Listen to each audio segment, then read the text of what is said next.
97.9 The Box, man, had a morning show in the studio with us. Dej Loaf is in the building. Can we get a little love for Dej Loaf? Dej Loaf, you what everybody's talking about. You, the new rave. How's it all been feeling? All of a sudden, everybody's all over you. Man, it feels amazing. I'm happy to be in this position. Be here with y'all. Just different city, different night. Meeting all these new people is dope. Finally getting recognized. Is it crazy though? Like you said, different place every day. You here, you there. It's definitely crazy. Waking up 7 o'clock for the radio. Every morning it's different stuff, man. She looking like she mad, y'all. She saying that. Like my fault that she up here, right? Right. Yeah, so it's a challenge, but we here. That's what we're here for. That's right. Now let's go. This week you got popular for some other reasons. There've been some memes with you in the fur coat. Have you seen these memes? Yes, they're funny as hell, man. What did you think? You know what? The internet, it's funny how they can take something that's so small and it becomes this crazy little machine that runs itself. But it does a lot to continue to get you out there as well. When you first saw it, with you in the mink coat and all the little different things that it was saying, you thought what? Yeah, it's just like, at that point, I knew, like, when I started seeing the memes, I'm like, you know what? It don't matter what you do at this point. Like, they're going to make a joke about it or try to find something wrong in it. I'm like, it was funny, though. Okay, so where were you going with the mink coat? I mean, were you at home? Was it? I was in New York. I was at 106 and Parks. Okay. I had to show out for my city, That's what we do in Detroit, We wear minks, we wear gaiters and Gucci loafers and Cartier glasses. So I put it on for my city when I went up there, Of course, the first question I was going to ask you was about your name, and then I learned that, I believe your first name is really Deja. Then the loafers, because let me see if you got the loafers on. Nope, I took them off. What? Yeah. I expected the loafers. I just, it was my manager's fault. I'm like, should I wear this or this? And which one is actually the manager, so I can get mad at somebody? The light skinned dude. Should have known to be the light skinned dude. Yeah. Should have known. I'll just messing with you, Playboy. Yeah, and once you make that name saying you wear the loafers, they got to go everywhere you go. You can't take them off, man. You don't get no rest period with the loafers. It's like Prince. You're going to always be in them high heels. You know what I'm saying? Even if you're playing basketball. True story. That's real. Now, we got you in here. You got the song Try Me. In the song, I was frightened of you, and I thought you might come in here with some guns because you was very clear that you would get violent with somebody. We got some up here. Okay, I see all these dudes with you, so I mean, I know, they y'all Detroit, and I know y'all get down to Detroit. Y'all can go there if you have to go there. What was going on in your mind? Did somebody make you mad when you first made this track? That's just the way you feel. If you try me, it may not, things may not end up well for you and the rest of your family. I mean, yeah, you ain't got to clear your voice.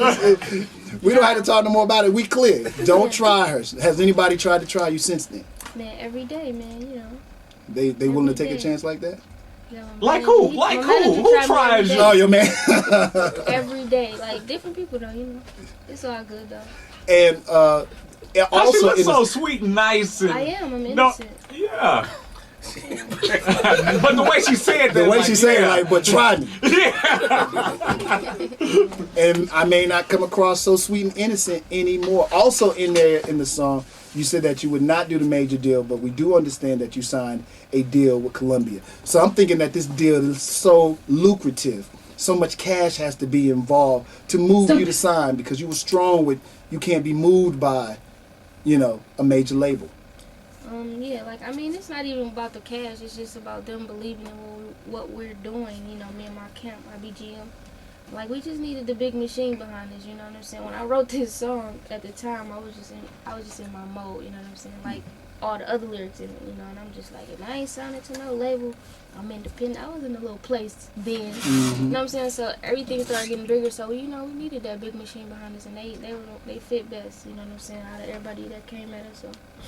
How does being from the city of Detroit, how's that a part of all your music? Because I'm sure it has some impact there. And there's an expectation of you, I think, now, too, coming from Detroit. When you say you're an MC from Detroit, I think the world expects a certain caliber of lyrics and music from you. My music is, definitely, inspired by my city, my surroundings, my family, and just my whole city. I grew up in the project, so everything you hear on the tracks is, really real, and I'm just writing like I'm writing music as if it was my diary. So everything going around me is going into my music. So Detroit definitely has that effect, and I make pretty good music, so we're gonna be good. Now, and I want to mention, because just for a little background, I understand that your father had, gotten killed. Not to bring up, salty things from your past, but I think it tells. Does any of this make its way into your music and where you from as well? Because your father got murdered. I guess you were very young. How does that impact you when you're making your music?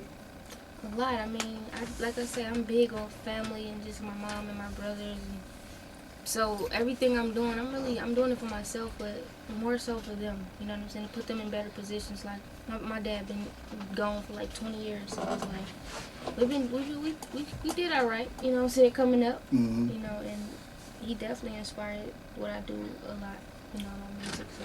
Are you surprised by any of this yet? Like, I've heard that months prior, before all this really pops off, you still doing your part-time job and all that, and 1 minute here you are, you working part-time, next minute everybody all over your jock talking about how you the next one out of Detroit.